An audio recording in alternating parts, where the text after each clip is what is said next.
Merry Christmas, church. Greetings from Dallas, Texas. Церковь, приношу мои поздравления с Техаса. Although I'm glad I'm here in Sacramento. Хотя я рад быть в Техасе. This year we celebrated the 500-year anniversary of the Reformation. В этом году мы праздновали 500 лет с дня реформации. And so I want to read to us, for all of us, Martin Luther's a snippet from his sermon to his church on Christmas Day. И я прочитаю кусочек его проповеди на Рождество. The inn was full. No one would release a room to this pregnant woman.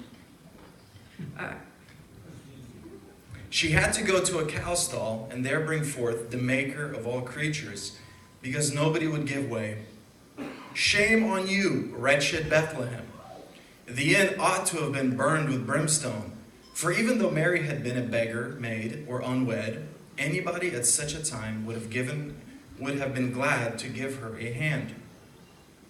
There are many of you in this congregation who think to yourselves, if only I had been there, how quick I would have been to help her, to help the baby.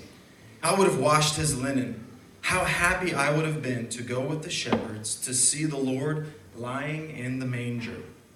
Yes, you would. You say that because you know how great Christ is. But if you had been there at that time, you would have done no better than the people of Bethlehem. Childish and silly thoughts are these. Why don't you do it now? You have Christ in your neighbor. You ought to serve him.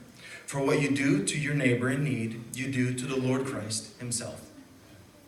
I think Martin Luther spoke wisely. Я думаю, что Мартин Лютер он очень мудро сказал. And this Christmas, И в это Рождество. let us remember that we have in our neighbors, Давайте помнить, что наших соседей, in the poor, в бедных, in the needy, в тех, которые нуждаются, those who don't have family, тех, которые не имеют семью, we have in them Christ himself.